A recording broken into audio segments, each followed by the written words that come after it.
युवराज Dongre news, सत्य, स्पष्ट, निर्भीड।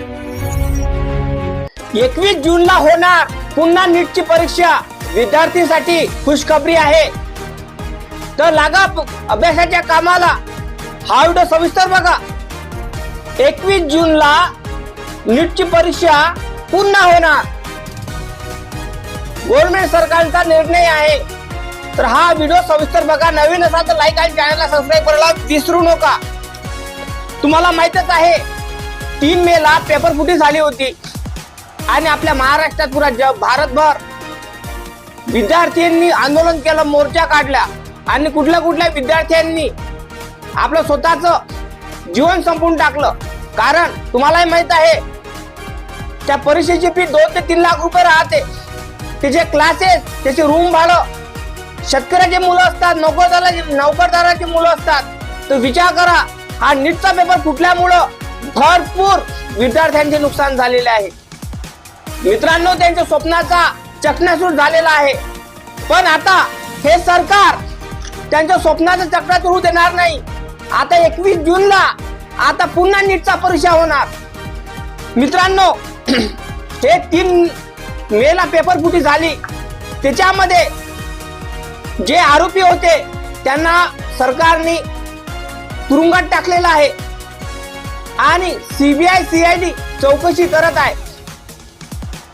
3 मेला झालेली जी नीटची परीक्षा, त्या परीक्षेनंतर जे पेपर फुटी झाली त्यानंतर नॅशनल टेस्टिंग एजन्सीने पूर्ण परीक्षेचा अधिकृत तारीख जारी केलेली आहे।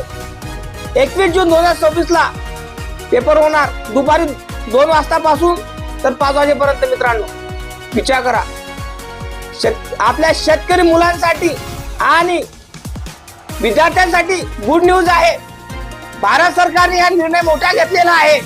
पण ते पेपर फुटी झाली कशी, काय कशी, याचा निर्णय अजून सीबीआय सीआयडी चौकशी करत आहे। सीबीआय कडक तपासणी करत आहे। दिल्ली, राजस्थान, हरियाणा आणि महाराष्ट्रात पेपर फुटी झाली। या पेपर फुटीच्या नंतर पुरा महाराष्ट्र आणि पुरा भारतामध्ये एक दहशत निर्माण झालेली आहे। आणि हे दहशत अशी निर्माण झालेली आहे की शेतकरी वर्गातील विद्यार्थी म्हणा, मुली म्हणा, त्यांचं स्वप्न डॉक्टर बनायचं हे राहून गेलं। आणि जे डॉक्टर की करणारे जे म्हणतात नाही काय, तुम्ही पेपर फुटी करा, काही करा आणि तुम्ही भ्रष्टाचाराने डॉक्टर बनत असाल, पण तुम्ही भ्रष्टाचाराने डॉक्टर बनू नये, तुम्ही पेशंटला दुरुस्त करू शकणार नाही। जो मत चोरून सरकार बनवतो त्याला सरकार चालवता येत नाही, हे लक्षात ठेवा। कारण नीटची परीक्षा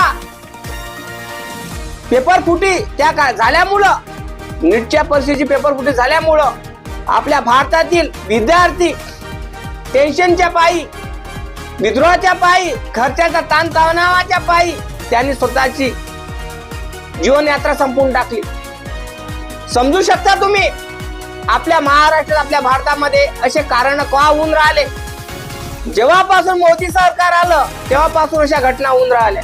मित्रांनो, सांगण्याचा दृष्टिकोन होत आहे की 21 जूनला रिटर्न नीटची परीक्षा होणार आहे।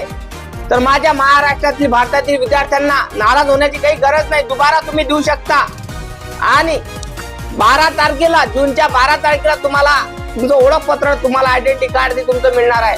तुम्हाला दुबारा फॉर्म भरण्याची गरज नाही, असं भारत सरकारच्या नियमानुसार सांगत आहे मी तुम्हाला। कारण आपल्या भारतामध्ये जे नीटची परीक्षा ज्या व्यक्तीने दिली, जेव्हा लाखाच्या आणि करोडाच्या प्रश्नपत्रिका खपलेल्या आहेत, त्या म्हणजे 10 ते 15 दिवसाच्या अगोदर नीटच्या परीक्षेची प्रश्नपत्रिका विकल्या गेल्या, लाखाने विकल्या गेल्या।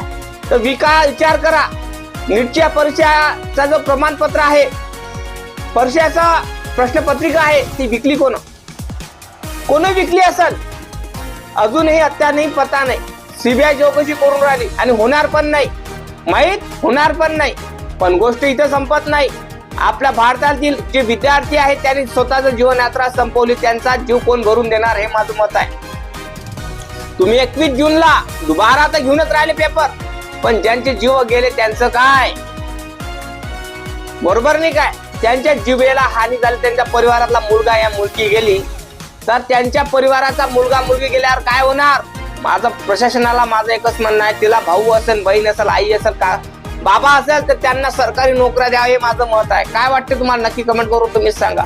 कारण त्या लेकरांचे जीव गेले, त्या लेकरांनं कठोर अभ्यास केला, त्या श्रम केलं, त्यांनी उपाशी तापाशी राहून अभ्यास केला, नीटची परीक्षा देण्यासाठी त्यांनी मेहनत घेतली. आणि ही नीटची परीक्षा जेव्हा त्यांना समजलं का पेपर फुटला आपला, तेव्हा त्यांनी रस्त्यावर आंदोलन केलं. पण जे जे लोक आंदोलन करू शकले नाही, त्यांनी स्वतःचा देह झाडाला अटकवला, घरात अटकवला, रूम मध्ये अटकवला. विचार करा तुम्ही. माझं मत एकच आहे की त्या मुलांचा जीव गेला, त्यांचा भरपाई कोण करून देणार?